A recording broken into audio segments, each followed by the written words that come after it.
كل يوم بنعمل مجهود وبنقول إننا بنشتغل، بس هل فكرنا قبل كده هل المجهود ده فعلا شغل من وجهة نظر الفيزياء؟ الإجابة ممكن تكون مختلفة خالص عن اللي في بالنا. تعالوا نشوف إيه الحكاية. طيب، سؤال سريع كده. دلوقتي واحنا بنسمع الشرح ده، هل في شغل بيحصل؟ صدقوني الإجابة ممكن تفاجئ ناس كتير. خلينا نفصص المفهوم ده سوا ونشوف إيه الصح. علشان نفهم الفرق بصوا على المثال البسيط ده. على الشمال عندنا حد بيزق عربية والعربية بتتحرك، ده في الفيزياء هو ده الشغل. طيب على اليمين نفس الشخص بيزق حيطة بكل قوته، بس طبعا الحيطة ثابتة في مكانها، ده بقى مش شغل. غريبة صح؟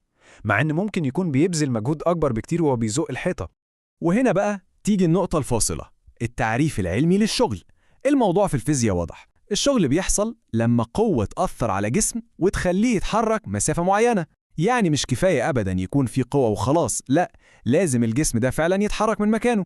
يعني ببساطة شديدة علشان نقول إن في شغل اتعمل لازم شرطين يحصلوا مع بعض، مفيش تالت ليهم. أول حاجة لازم يكون في قوة زق أو شد. تاني حاجة الجسم اللي بنتكلم عنه ده لازم يتحرك من مكانه، يعني يحصل له إزاحة. لو شرط واحد بس من دول مش موجود يبقى فيزيائيا كده مفيش أي شغل. قوة من غير حركة تساوي صفر شغل. الموضوع بسيط. تمام قوي، يبقى اتفقنا إن الشغل محتاج قوة وحركة. بس استنوا، الموضوع طلع فيه تفصيلة كمان مهمة جدا. مش بس المهم إن في قوة بتتعمل، لأ، الأهم هو إزاي القوة دي بتتعمل. يعني زاوية القوة دي بقى بتلعب دور حاسم في الموضوع كله. وهنا بقى بتدخل معانا المعادلة الكاملة للشغل. المعادلة بتقول إن الشغل بيساوي القوة في الإزاحة في كوزاين ثيتا. طب إيه هي ثيتا دي؟ دي ببساطة الزاوية اللي بين اتجاه القوة واتجاه الحركة، والكوزاين ده هو بالظبط العامل السحري اللي بيغير كل حاجة في حساباتنا.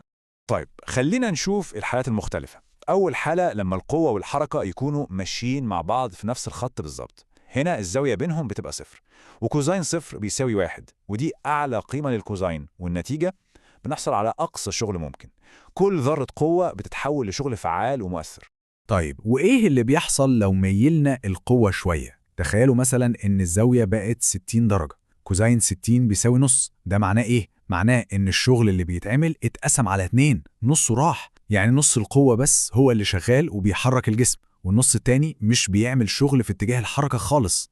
نيجي بقى لأغرب حالة ممكنة، لما القوة تبقى عمودية تماما على الحركة. يعني الزاوية بينهم 90 درجة. عارفين كوزين 90 بكام؟ بصفر. وده معناه إن الشغل اللي اتعمل هو كمان صفر. تخيلوا الموقف، في قوة وفي حركة، ورغم كده الشغل المبذول صفر ولا حاجة. والمثال ده هيوضح الفكرة تماما. تخيلوا حد شايل شنطة سفر تقيلة وماشي في خط مستقيم. هو بيبذل قوة لفين؟ لفوق علشان الشنطة ما تقعش. طيب بيتحرك لفين؟ لقدام.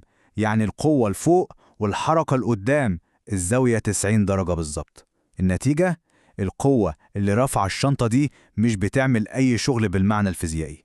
طبعا هو بيتعب وعضلاته بتوجعه، بس فيزيائيا الشغل المبذول بصفر. حلو أوي. لحد هنا إحنا فهمنا قصة الشغل. دلوقتي بقى خلينا نربط كل الكلام ده بمفهوم تاني أهم وأشمل بكتير، وهو الطاقة. الحقيقة إن الشغل والطاقة دول حاجة واحدة تقريبا، واجهين لعملة واحدة. الطاقة بأبسط شكل ممكن هي ببساطة القدرة على عمل شغل. يعني لو الجسم عنده طاقة يبقى عنده القدرة إنه يدي قوة لجسم تاني ويخليه يتحرك. العلاقة بينهم مباشرة جدا. ممكن نقول إن الشغل هو عملية نقل الطاقة أو تحويلها من صورة لصورة تانية. وفي عالم الميكانيكا بنركز على نوعين أساسيين من الطاقة. أول نوع هو طاقة الوضع أو البوتنشال انرجي، ودي عبارة عن طاقة متخزنة جوه الجسم بسبب مكانه، زي صخرة واقفة على قمة جبل كده. النوع التاني هو طاقة الحركة أو الكينيتيك انرجي، ودي واضحة من اسمها، دي طاقة الجسم وهو بيتحرك، زي نفس الصخرة دي وهي بتقع من على الجبل. واللي بيحصل بقى بين طاقة الوضع وطاقة الحركة دي هو تبادل مستمر، كأنهم بيسلموا بعض. والعملية دي كلها بتحكمها قاعدة من أهم قواعد الفيزياء، قانون أساسي كده محدش يقدر يكسره. القانون ده اسمه قانون بقاء الطاقة الميكانيكية. بيقول إيه بقى القانون ده؟ بيقول إنه في أي نظام معزول، يعني لو تجاهلنا حاجات زي الاحتكاك، الطاقة ممكن تتحول من صورة للتانية، يعني من وضع لحركة أو العكس، بس المجموع الكلي للطاقتين هيفضل ثابت زي ما هو، ما بيقلش ولا بيزيد. يعني الطاقة مش بتختفي ولا بتيجي من الهواء، هي بس بتغير شكلها. خلينا ناخد مثال الكرة اللي بتترمي لفوق. لما الكرة توصل لأعلى نقطة ليها بتقف للحظة قصيرة قوي، صح؟ في اللحظة دي بالذات كل طاقتها بتكون عبارة عن طاقة وضع، 100% طاقة وضع، وطاقة حركتها بتكون صفر لأن سرعتها أصلاً بصفر. طيب والكرة نازلة بقى، الارتفاع بتاعها بيقل، فطاقة الوضع بتقل هي كمان، وفي نفس الوقت سرعتها بتزيد، فطاقة الحركة بتزيد. طب في نص المسافة بالظبط وهي نازلة، الطاقة بتتقسم بالنص، 50% وضع و50% حركة. بس خدوا بالكم، المجموع بتاعهم لسه ثابت زي ما هو، ما اتغيرش. ولحظة واحدة قبل ما تخبط في الأرض بيكون إيه اللي حصل؟ كل طاقة الوضع اتحولت لطاقة حركة. الارتفاع خلاص بقى صفر، يبقى طاقة الوضع صفر، والسرعة وصلت لأقصى درجة، يعني طاقة الحركة بقت 100%، والمجموع الكلي فضل ثابت طول الرحلة دي كلها.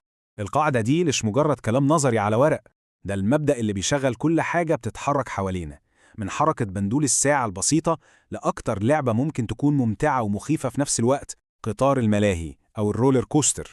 فكروا فيها كده، في الأول خالص القطر بيتسحب ببطء لأعلى قمة، وهنا بيخزن أكبر كمية ممكنة من طاقة الوضع، واللحظة اللي بيقف فيها فوق دي بتبقى لحظة ترقب رهيبة، وبعدين بينزل فجأة وكل طاقة الوضع دي بتتحول لطاقة حركة جبارة، هي دي اللي بتدينا إحساس السرعة والخوف ده. ولما يوصل لأوطى نقطة بتكون سرعته في أقصاها، يعني طاقة حركة ماكسيمم، وبعدين يبدأ يطلع تاني، فتبدأ طاقة الحركة تتحول تاني الوضع عشان تديله القوة يطلع للقمة اللي بعدها. الموضوع كله عبارة عن تبادل محسوب بالملي. والخلاصة هنا إيه؟ إننا لو تجاهلنا مقاومة الهواء والاحتكاك، فمجموع طاقة الوضع وطاقة الحركة اللي هي الطاقة الميكانيكية كلها بيفضل هو رقم ثابت عند أي لحظة وأي نقطة في رحلة القطر دي، من أول ما كان فوق خالص لحد ما نزل تحت وطلع تاني، الطاقة الكلية متغيرتش. طيب سؤال أخير كده نسيبه مفتوح للتفكير، لو الطاقة فعلا محفوظة ومش بتختفي، بتروح فين لما عربية ماشية بسرعة تدوس فرامل فجأة وتقف؟ طاقة الحركة الرهيبة بتاعتها دي راحت فين؟ هي ما بقتش بتتحرك، يا ترى اتحولت لإيه؟ ده بقى يفتح الباب لأشكال تانية من الطاقة زي الحرارة والصوت، بس دي قصة تانية خالص.